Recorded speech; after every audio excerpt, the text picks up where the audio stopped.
इन्हें इस बारे में कुछ नहीं पता क्योंकि कई सालों से दुनिया से पूरी तरह से अलग थलग है। इसीलिए ह्यूमन नेचर के बारे में, फिजिकल चेंजेस के बारे में, एक दूसरे की तरफ अट्रैक्शन के बारे में इन्हें ज्यादा कोई थ्योरी नहीं पता होती। अब एक दिन रिचर्ड जब मछलियां पकड़ रहा होता है तभी एमलिन दूसरी जगह जाकर नहाना शुरू कर देती है। वो देखती है कि पानी में खून है। दरअसल आज उसे फर्स्ट पीरियड्स हुए। वो खून देखकर जोर जोर से चिल्लाने लगती है। तभी रिचर्ड वहां पर आ जाता है और वो रिचर्ड को वहां से जाने के लिए कहती है। कुछ देर बाद रिचर्ड उसके पास आता और कहता है कि बिना चोट के तुम्हें खून क्यों निकला। वो उसे कुछ नहीं बताती, जिससे रिचर्ड को बिल्कुल अच्छा नहीं लगता क्योंकि आज तक इन दोनों ने एक दूसरे से कुछ नहीं छुपाया। यहाँ रिचर्ड बैम्बू से लकड़ी का एक बेड़ा बनाना शुरू कर देता है, इस उम्मीद के साथ कि कभी वो इस बेड़े से समंदर को पार कर पाएगा।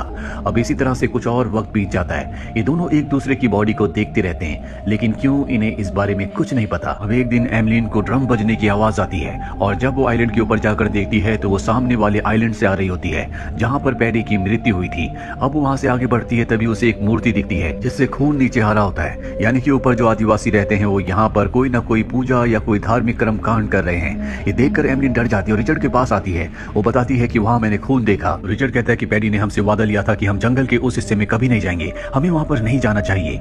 और अब ये तय करते हैं कि जंगल के उस हिस्से में कभी नहीं जाएंगे। धीरे धीरे वक्त बीतता रहता है और एक रात को जब एमलिन सोती है तो उसे सपना आता है कि रिचर्ड की मृत्यु हो चुकी है। वो रिचर्ड को अपने पास बुलाकर गले लगा लेती है और कहती है कि तुम मुझे छोड़कर कभी मत जाना। रिचर्ड कहता है कि मैं हमेशा तुम्हारे साथ रहूंगा। अब एवलिन सो जाती है और रिचर्ड उसकी तरफ अट्रैक्ट होना शुरू कर देता है। वो उसके करीब जाता है लेकिन एवलिन उसे डांट कर भगा देती है। दरअसल इन दोनों की बॉडी में फिजिकल चेंजेस हो रहे हैं, इसीलिए एक दूसरे के करीब आना चाहते हैं। अब अगली सुबह एवलिन देखती है कि रिचर्ड उससे नाराज है, वो उससे अच्छे से बात नहीं कर रहा होता। रिचर्ड समंदर के किनारे दूर चला जाता है और तभी वो देखता है कि समंदर में एक शिप है। इन्होंने चट्टान की पहाड़ी की चोटी पर कुछ लकड़ियां इकट्ठी कर रखी होती है, जो कि इन्हें पैडी ने कहा था कि जब भी समंदर में कोई शिप देखो तो लकड़ियों को जला देना, जिससे उन्हें सिग्नल मिल जाएगा और वो तुम्हारी मदद के लिए आ जाएंगे। अब रिचर्ड भागता हुआ उस तरफ जाता है जहाँ पर उनका घर है, जहाँ पर एवलिन है। एवलिन ने भी उस शिप को देख लिया था लेकिन जानबूझकर उसने लकड़ियां नहीं जलाई क्योंकि उसे ये जगह बहुत पसंद है। वो इस टापू से, इस जगह से नहीं निकलना चाहती और अब लकड़ियां जलाने का कोई फायदा नहीं क्योंकि वो शिप बहुत दूर जा चुका है। रिचर्ड को बहुत गुस्सा आता है क्योंकि वो यहाँ से निकलना चाहता है, इसलिए तय करता है कि उसने जो लकड़ी का बेड़ा बनाया है वो उसी बेड़े से इस जगह से निकल जाएगा। लेकिन जब वो थोड़ा सा आगे जाता है तो उसका बेड़ा टूट जाता है, जिससे एवलिन को बहुत खुशी होती है क्योंकि वो नहीं चाहती कि रिचर्ड उसे छोड़ कर जाए। रिचर्ड को वापस टापू में आना पड़ता है। यहाँ एवलिन उसका मजाक उड़ाती है। वो रिचर्ड से कहती है कि मुझे पता है कि जब मैंने कपड़े नहीं पहने होते तो तुम मुझे देखते हो। रिचर्ड कहता है कि तुम भी मुझे देखती हो और इन दोनों के बीच में आर्ग्यूमेंट्स होना शुरू हो जाते हैं, जिस वजह से एवलिन उसके सिर पर एक नारियल फेंक कर मारती है। रिचर्ड भी उस पर हाथ उठा देता है और अब रिचर्ड घर वापस आकर उसका सामान बाहर फेंक देता है। कहता है कि ये घर मैंने बनाया है, जिस वजह से एवलिन को चट्टानों के नीचे छुप कर रहना पड़ता है। अब क्योंकि ये दोनों एक दूसरे से नाराज है, इसीलिए अगले कई दिनों तक ये एक दूसरे से बात नहीं करते। एवलिन जब पानी में जाती है तो उसका पैर एक मछली के ऊपर आ जाता है, जिसके डंक से वो बीमार हो जाती है, इसीलिए वो अपनी गुफा में चट्टानों के पत्थरों के नीचे रहती है। अब एवलिन को रिचर्ड ने कई दिनों से नहीं देखा, इसीलिए वो उन चट्टानों के नीचे जाता है जहाँ पर वो रहती है। वो देखता है कि एवलिन की तबीयत बहुत ज्यादा खराब है, जो देखकर रिचर्ड भी डर जाता है। वो एवलिन से पूछता है कि तुम्हें क्या हुआ। वो बताती है कि मेरा पैर एक मछली के ऊपर आ गया था, जिसके बाद मैं बीमार हो गई। वो कहती है कि मुझे उस पत्थर की चट्टान के पास ले चलो, जिससे दरअसल वो एक गॉड यानी कि ईश्वर मानती है। रिचर्ड उसे उसी चट्टान के पास ले जाता है जिसकी वो हमेशा से पूजा करती थी। रिचर्ड एवलिन को वहाँ चट्टान के ऊपर लिटा देता है। रिचर्ड यहाँ पर ईश्वर से प्रार्थना करता है कि वो एवलिन को जल्दी ठीक कर दे।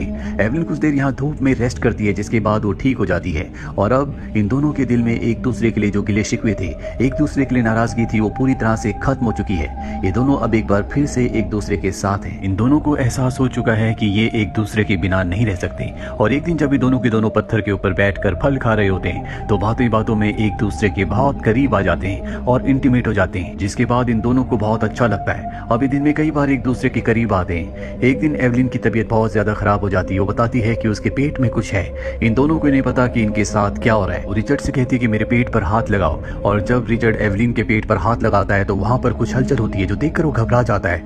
दरअसल वो प्रेग्नेंट है और कुछ ही दिनों बाद उसका पेट फूलना शुरू हो जाता है और ये दोनों इस बात से अनजान होते हैं कि बहुत जल्दी वो एक बच्चे को जन्म देने वाली है। एक रात को रिचर्ड को एक बार फिर से उसी तरह की आवाज सुनाई देती है जिस तरह से एक बार पैडी को और एक बार एवलिन को सुनाई दी थी। वो जंगल के अंदर उस हिस्से में जाता है जहाँ पर जाना मना है। वो देखता है कि वहाँ पर कुछ आदिवासी है जो एक आदमी को मारने के लिए यहाँ पर लेकर आए हैं। रिचर्ड डर कर वापस अपनी जगह पर आ जाता है और तभी उसे एवलिन की चीखों की आवाजें आती है। वो देखता है कि एवलिन अब एक बच्चे को जन्म दे रही है और जल्दी वो एक बच्चे को जन्म देती है, जो देखकर दोनों के दोनों खुश हो जाते हैं क्योंकि इन दोनों का अब एक परिवार बन चुका है। अब बच्चा बहुत रो रहा होता है, इन्हें कुछ समझ नहीं आता।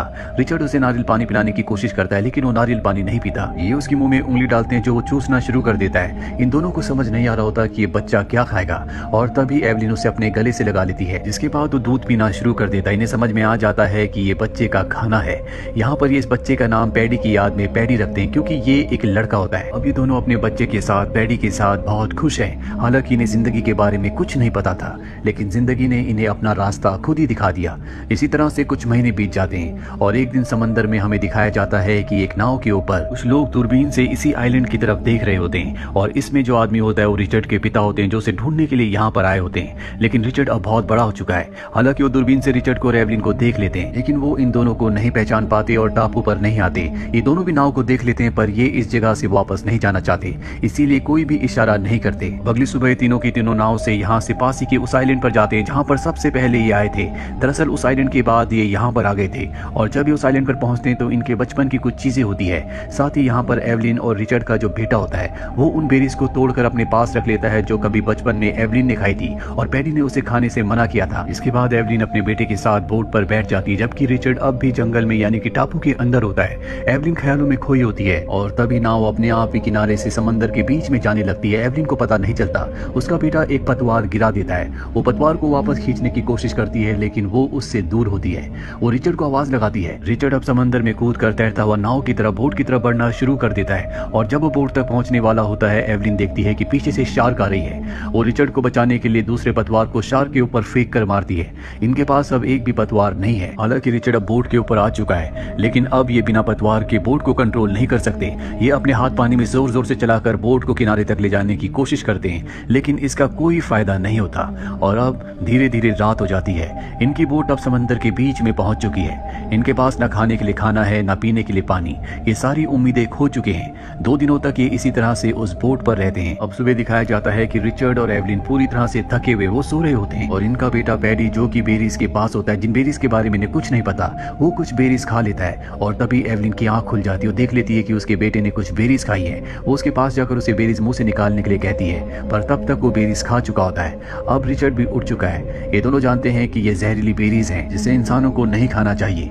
इनके बेटे को अब नींद आना शुरू हो जाती है, और ये दोनों तय करते हैं कि अपने बेटे के साथ साथ ये भी इस दुनिया को छोड़कर चले जाएंगे। इसीलिए दोनों भी बेरीज खा लेते हैं, जिसके बाद इन्हें भी नींद आ जाती है, यानी कि अभी तीनों की तीनों इसी तरह से समंदर में मारे जाएंगे। वहीं हमें रिचर्ड के पिता को दिखाया जाता है, जो आज कई सालों के बाद भी रिचर्ड को और एवलिन को ढूंढ रहे होते हैं, और तभी उनके एक आदमी को रिचर्ड और एवलिन की बोट दिख जाती है। रिचर्ड के पिता अपने कुछ आदमियों के साथ एक सेफ्टी बोट से उस बोट तक पहुंचते हैं, और अपने आदमी को रिचर्ड की बोट में भेजते हैं और पूछते हैं क्या ये जिंदा है। वो बताता है कि ये तीनों जिंदा है, पर गहरी नींद में है। रिचर्ड के पिता एवलिन को और रिचर्ड को नहीं पहचान पाते, क्योंकि अब ये बहुत बड़े हो चुके हैं। इन तीनों को बचाने के लिए रिचर्ड के पिता इन तीनों को शिप में ले जाने का ऑर्डर देते हैं।